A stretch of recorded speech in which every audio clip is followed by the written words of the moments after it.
اللہ کے اوپر جو ایمان رکھتا ہے وہ مزاروں پہ جا کر کے سجدے نہیں کرتا ہے، وہ قبروں پر جا کر کے اپنی ناک نہیں رگڑتا ہے، اس کے بچے بیمار ہو جائیں تو وہ گلے میں تعویذ نہیں پہنتا ہے، اس کے ہاتھوں میں دھاگے نہیں ہوتے ہیں، اس کے گھروں میں تعویذ نہیں لٹکتے ہیں۔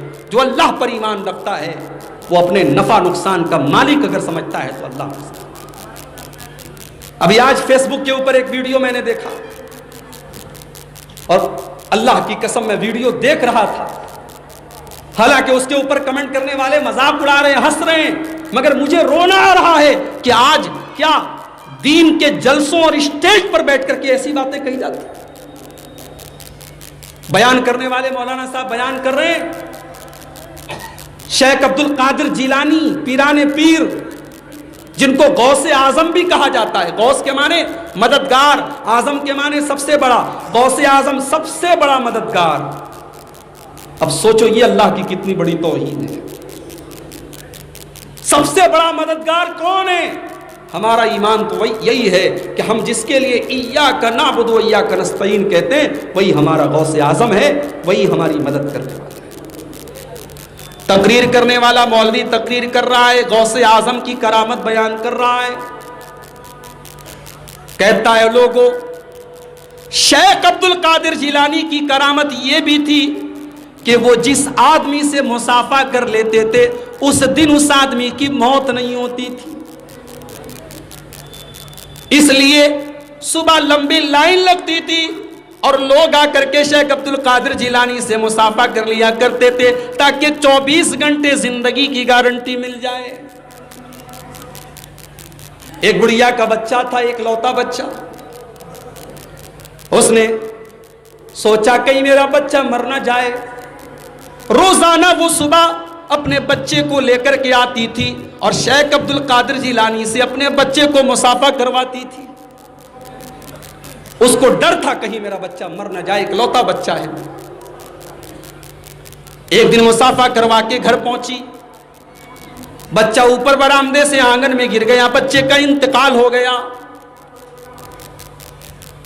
اس کو شیخ عبد القادر جیلانی کے اوپر اتنا ایمان تھا، اتنا عقیدہ تھا، اس کو یقین تھا میرے بچے نے صبح شیخ عبد القادر جیلانی سے مصافحہ کیا ہے، میرا بچہ مر نہیں سکتا ہے۔ اب یہ مولوی صاحب بیان کر رہے ہیں، میں آپ کو صرف نقل کر رہا ہوں، میں کاپی پیسٹ کر رہا ہوں۔ بچے کو لے کر کے بڑھیا آئی۔ اب مولوی صاحب بیان کر رہے ہیں کہ شیخ عبد القادر جیلانی کی ایک اور عادت تھی، مسجد میں بیٹھ کے تقریر کر رہے ہیں، درس دے رہے ہیں، سامنے پبلک بیٹھی ہوئی ہے، اچانک کہتے مر جاؤ اور سب مر جاتے تھے، پھر کہتے تھے زندہ ہو جاؤ، سب زندہ ہو جاتے تھے۔ جب بڑھیا پہنچی شیخ عبد القادر جیلانی نے کہا مر جاؤ، اب سب لوگ وہاں پہ مرے ہوئے لیٹے ہیں۔ بڑھیا نے چپکے سے اپنے بچے کو بھی ان لوگوں کے بیچ میں لٹا دیا۔ اس کو اتنا بھروسہ تھا شیخ عبد القادر جیلانی کے اوپر کہ اب شیخ عبد القادر جیلانی جب یہ کہیں گے اٹھ جاؤ تو سارے لوگوں کے ساتھ میرا بچہ بھی اٹھ جائے گا۔ جب شیخ عبد القادر جیلانی نے کہا اٹھ جاؤ، سب لوگ اٹھ گئے، بچہ نہیں اٹھا۔ بڑھیا آئی، کہنے لگی پیران پیر صاحب میرا بچہ مر گیا ہے اور اسے آپ کو زندہ کرنا ہے، کیونکہ یہ آپ سے مصافحہ کر کے گیا تھا، اور ابھی میں لے کر کے آئی تو میں آپ کے جتنے سامنے آپ کے پبلک بیٹھی تھی، آپ نے کہا مر جاؤ، میں نے اپنے بچوں کو بھی ان کے بیچ میں لٹا دیا، سب زندہ ہو گئے، میرا بچہ ابھی تک زندہ نہیں۔ شیخ عبد القادر جیلانی نے کہا تیرا بچہ اگر میرے کہنے پر مرا ہوتا تو زندہ ہو جاتا، وہ میرے کہنے پہ نہیں مرا ہے۔ اب بڑھیا ضد کرنے لگی میرا اکلوتا بچہ ہے اور آپ سے مصافحہ کر کے گیا ہے، آپ کو زندہ کرنا پڑے گا۔ شیخ عبد القادر جیلانی نے ہوا میں ایسے ہاتھ کیا اور جھٹکے سے اپنا ہاتھ کھینچا، بچہ زندہ ہو۔ اب جتنے مرید وہاں بیٹھے تھے انہوں نے کہا شیخ صاحب یہ آپ نے ہاتھ جھٹکے سے کیا، آخر کیا کیا آپ نے؟ کہا کہ اسرائیل جو روح کو قبض کرنے والا فرشتہ ہے، وہ روحوں کو لے کر کے جا رہا تھا، میں نے جھٹکے سے تمام روحوں کو نکال دیا. آج اس بچے کی وجہ سے جتنے مردے، جتنے لوگوں کی وہ روح لے کے جا رہا تھا، سب زندہ ہو. یہ ہے اللہ کی توہین میرے پیارے. شیخ عبد القادر جیلانی تو ایک عالم تھے. ہمارے پیارے نبی کو بھی یہ اختیار نہیں دیا گیا کہ مردے کو زندہ کر سکیں. آپ کا اپنا بیٹا ابراہیم رضی اللہ تعالیٰ عنہ آپ کی گود میں دم توڑ رہا ہے. آپ کے بیٹے کی سانسیں اکھڑ رہی ہیں، اس کے دل کی دھڑکن رک رہی ہے، اس کی نبض ٹوٹ رہی ہے. اللہ کے نبی اپنے بچے کو گود میں لیے، آپ کی آنکھوں سے آنسو جاری ہیں اور موت کے سامنے آپ بھی بے بس بنے ہوئے ہیں اور آپ بڑے درد کے ساتھ رو رہے ہیں. آپ کی آنکھوں سے آنسو جاری ہیں اور آپ یہ کہہ رہے ہیں ان العین تدمع والقلب يحزن ولا نقول الا ما يرضى ربنا.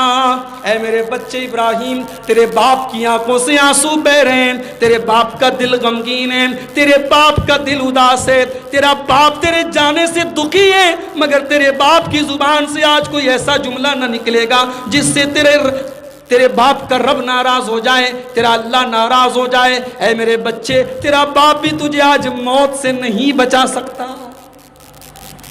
نبی اپنے بچے کو موت سے نہیں بچا سکتے. شیخ عبد القادر جیلانی جس کو چاہے زندہ کر دیں.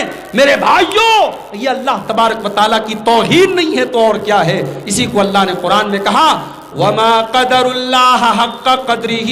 ان لوگوں نے اللہ کی قدر نہیں کی جیسی کرنی چاہیے تھی. تو سب سے پہلی کامیابی کی سیڑھی کیا ہے؟ ایمان لاؤ اللہ. میرے پیارے بھائیوں، ہم غریب ہیں، ہم مزدور ہیں، ہم کمزور ہیں، ہمارے پاس رہنے کو ڈھنگ کا مکان نہیں ہے، ہمارے پاس کھانے کو اچھا کھانا نہیں ہے، ہمارے پاس پہننے کو اچھا کپڑا نہیں ہے. لیکن اگر ایمان کی دولت ہمارے پاس ہے، رب کعبہ کی قسم ہم سے زیادہ مالدار کوئی نہیں ہے، ہم سے زیادہ دولت والا کوئی نہیں ہے، کیونکہ ایمان سے بڑی کوئی بھی دولت نہیں ہے. کل قیامت کے دن دنیا کی دولت کام نہیں دے گی. کل قیامت کے دن ایک بندہ آئے گا، وہ اللہ کی بارگاہ میں زمین بھر کے سونا دینے کی کوشش کرے گا، زمین بھر کے سونا دے گا اور کہے گا اے اللہ تو مجھے جہنم کے عذاب سے بچا لے. اللہ فرماتا ہے ما تقبل من احدہم، تو زمین بھر کے سونا تو لایا ہے مگر ایمان تیرے پاس نہیں ہے، تو ایمان لے کر کے نہیں آیا ہے. ایمان ضروری ہے اور ہمیں اور آپ کو اللہ نے ایمان کی دولت دی ہے. میرے بھائیوں، اس پر ہم جتنا بھی شکر ادا کریں کم ہے. اللہ ہمارے بنارس میں آ جائیے آپ، ہزاروں کلومیٹر دور سے لوگ بنارس آتے ہیں، ان کی آستھا ہے، ان کا عقیدہ ہے، میں اس پر کوئی ٹپڑی نہیں کر سکتا. لیکن آپ غور کریں، آج ندیوں کی عبادت ہو رہی ہے، آج جانوروں کی عبادت ہو رہی ہے، آج پتھر کی بنی ہوئی شرمگاہ کی عبادت ہو رہی ہے، آج اس کے اوپر دودھ چڑھایا جا رہا ہے. میرے پیارے بھائیوں، کیا یہ منظر دیکھ کر، یہ چیزیں دیکھ کر کیا آپ کا دل اللہ کے شکر سے لبریز نہیں ہو جاتا؟ کیا آپ کے دل میں اللہ کا شکر ادا کرنے کا جذبہ نہیں پیدا ہوتا کہ اللہ نے آپ کو توحید والا بنایا، اللہ نے آپ کو ایمان والا بنایا؟ یہ اتنی بڑی دولت ہے میرے بھائیوں، دنیا کی کوئی دولت اس کا مقابلہ نہیں کر سکتی. تو پہلی شرط کیا ہے؟ قد افلح المومنون. کامیاب اگر ہونا ہے تو سب سے پہلے آپ کو اپنے اندر ایمان پیدا کرنا پڑے. اور جب ایمان کی بات آئی ہے تو میں چاہتا ہوں کہ بڑی پیاری حدیث آپ کو سنا. ایمان کس چیز کا نام ہے؟ ذرا اس حدیث کو بھی آپ سن لیجئے. سنا تو آپ نے پہلے بھی ہوگا مگر آج اس حدیث پر میں تھوڑا کچھ الگ ڈھنگ سے روشنی ڈالنا چاہتا ہوں. حضرت عبداللہ بن عباس کہتے ہیں، اللہ کے نبی صلی اللہ علیہ وسلم بیان فرماتے ہیں، عرضت علی الامم، میرے سامنے بہت ساری امتوں کو پیش کیا گیا. اب یہ کب پیش کیا گیا؟ ہو سکتا ہے یہ معاملہ خواب میں ہوا ہو. اگر اللہ کے نبی نے خواب میں بھی اگر یہ چیز دیکھی ہے تو نبی کا خواب سچا ہوتا ہے. نبی خواب میں بھی اگر جو دیکھے تو وہ بالکل صحیح ہوتا ہے.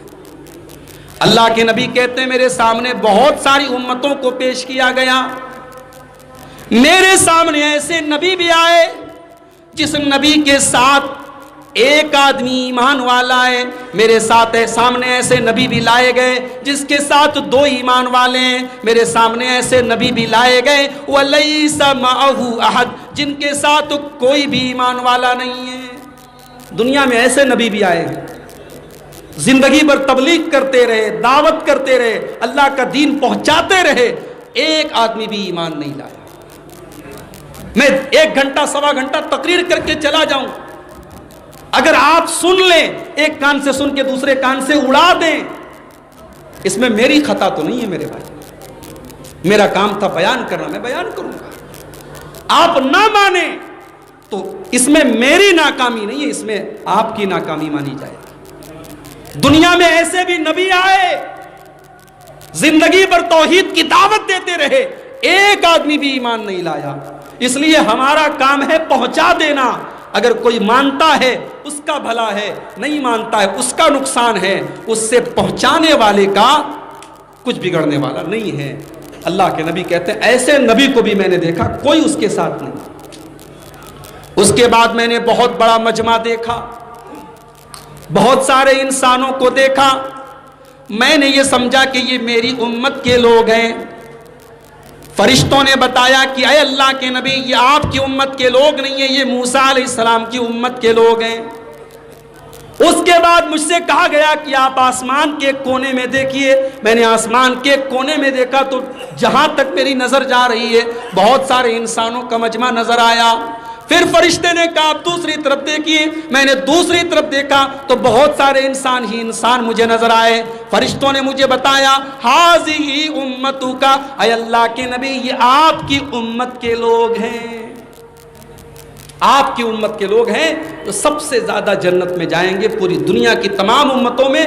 اے اللہ کے نبی یہ آپ کی امت کے لوگ ہیں، اور اے اللہ کے نبی آپ کی امت میں اتنے سارے لوگوں کے باوجود 70,000 لوگ ایسے بھی ہوں گے جو بغیر حساب کے اور بغیر عذاب کے جنت میں جائیں گے۔ علماء کہتے ہیں کہ بغیر حساب کے اور بغیر عذاب کے جنت میں جائیں گے، اس کا مطلب یہ ہوا کہ یہ جو 70,000 لوگ ہوں گے ان سے قبر کے اندر بھی سوال جواب نہیں ہوگا، ان کو قبر میں بھی حساب نہیں دینا ہے، قیامت کے دن بھی حساب نہیں دینا ہے، ان کا نہ حساب ہوگا نہ ان کو کوئی عذاب ہوگا۔ اللہ کے نبی نے اتنا بیان کیا، اس کے بعد آپ اپنے کمرے میں چلے گئے، اپنے حجرے میں چلے گئے۔ اب صحابہ بیٹھ کر کے ڈسکس کرنے لگے۔ ہم اور آپ جب چائے کے ہوٹلوں پر بیٹھتے ہیں تو سیاست اور راجنیتی کی باتیں کرتے ہیں، ہم اور آپ جب اپنے گھروں میں بیٹھتے ہیں تو دنیا کی باتیں کرتے ہیں۔ صحابہ جب بیٹھا کرتے تھے تو دین کی باتیں کیا کرتے تھے، جنت کی باتیں کیا کرتے تھے، آخرت کی باتیں کیا کرتے تھے۔ اللہ کے نبی حدیث بیان کر کے گئے، صحابہ آپس میں گفتگو کر رہے ہیں، چرچا کر رہے ہیں، وچار ومرش کر رہے ہیں، ڈسکس کر رہے ہیں وہ کون سے 70,000 لوگ ہیں جو بغیر حساب و کتاب کے جنت میں جائیں گے۔ کچھ صحابہ نے کہا یہ وہ لوگ ہوں گے جو نبی کے صحابہ ہیں۔ یہ 70,000 کون لوگ ہیں؟ جو نبی کا ساتھ دینے والے لوگ ہیں، نبی کے صحابہ ہیں، یہ بغیر حساب کتاب کی جنت میں جائیں گے۔ پھر کچھ لوگوں نے کہا نہیں، ارے ہم تو پہلے شرک کرتے تھے بعد میں ایمان لائے، ہماری آنے والی جو نسلیں ہوں گی جو مسلمان گھر میں پیدا ہوں گی جنہوں نے کبھی شرک نہیں کیا ہوگا وہ 70,000 لوگ ہوں گے اور وہ جنت میں جائیں گے۔ ابھی صحابہ آپس میں بات کر ہی رہے تھے کہ اللہ کے پیارے نبی اندر سے نکلے اور آپ نے پوچھا ہے میرے صحابہ کیا بات ہے، کس بات پر ڈسکس ہو رہا ہے، کیا تم باتیں کر رہے ہو؟ صحابہ نے کہا اللہ کے نبی ہم اسی بات پر ڈسکس کر رہے ہیں، وہ کون سے 70,000 لوگ ہوں گے جو بغیر حساب کے اور بغیر عذاب کے جنت میں جائیں گے۔ اللہ کے نبی نے مسئلہ حل کر دیا، فرمایا 4 کوالٹی جس کے اندر ہوگی، 4 چیزیں جس کے اندر ہوگی وہ بغیر حساب کے اور بغیر عذاب کے جنت میں جائے گا۔ ہم الذین لا یسترقون، جو جھاڑ پھونک نہیں کرواتے ہیں۔ اب یہاں مسئلہ یاد کرو، بچہ بیمار ہو گیا، مولانا صاحب کے پاس ہم گئے، مولانا صاحب بچے کو تھوڑا دم کر دیجئے، یہ جائز ہے، یہ صحیح ہے، یہ ثابت ہے، کوئی حرج کی بات نہیں، مگر توکل کا اعلیٰ درجہ یہ ہے، ایمان کا اعلیٰ درجہ یہ ہے، ایمان کا ٹاپ گریڈ یہ ہے کہ آپ مولانا صاحب کے پاس نہ جائیں، آپ کا بچہ اگر بیمار ہے آپ دعا یاد کر لیں اور خود بچے کو دم کریں، آپ بیمار ہیں آپ خود اپنے اوپر دم کریں، آپ کی بچیوں کو دعا یاد ہو بچی اپنے اوپر دم کرے، آپ دوسروں سے نہ کروائیں، یہ بہتر ہے، یہ افضل ہے، اور یہ 70,000 لوگوں میں یہ کوالٹی ہوگی، وہ دوسروں سے جھاڑ پھونک نہیں کرتے۔ وَلَا يَتَطَيَّرُونَ، وہ بدشگونی نہیں لیتے، وہ کسی چیز کو منحوس نہیں سمجھتے، وہ کار سے جا رہے، بلی نے راستہ کاٹ دیا تو وہ گاڑی کا بریک دبا کر کے گاڑی روک نہیں دیتے، عورتوں میں زیادہ پایا جاتا ہے یہ سب، شام کو یہ مت کرو یہ ہو جائے گا، بچے کی مالش کرنے کے بعد بچے کے ماتھے پر کالا ٹیکا لگا لیتی ہیں، پوچھئے آپ علماء سے، پوچھئے آپ علماء سے، یہ کالا ٹیکا لگانا غلط ہے، بدعقیدگی ہے، کسی کالے ٹیکے سے کوئی نظر وزر کا کوئی مسئلہ نہیں، صبح صبح آپ گھر سے نکلے گاڑی گر گئی، ایکسیڈنٹ ہو گیا، نقصان ہو گیا، آپ کے منہ سے کیا نکلا؟ ارے یار پتہ نہیں صبح کس کی شکل دیکھ کر کے نکلا تھا، نہیں کہنا چاہیے، کسی کی شکل دیکھنے سے نقصان نہیں ہوتا ہے میرے بھائیوں۔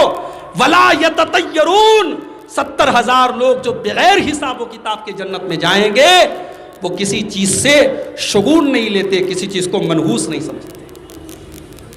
ہمارے یہاں شادی کی جب تاریخ طے ہوتی ہے 13 تاریخ کو شادی نہیں کریں گے، 3 تاریخ کو شادی نہیں کریں گے، 23 تاریخ کو شادی، جس میں 3 آئے گا اس میں شادی نہیں کریں گے۔ سفر کے مہینے کو ہمارے یہاں تیزی کا مہینہ بولتے ہیں، آپ کیا بھی بولتے ہیں؟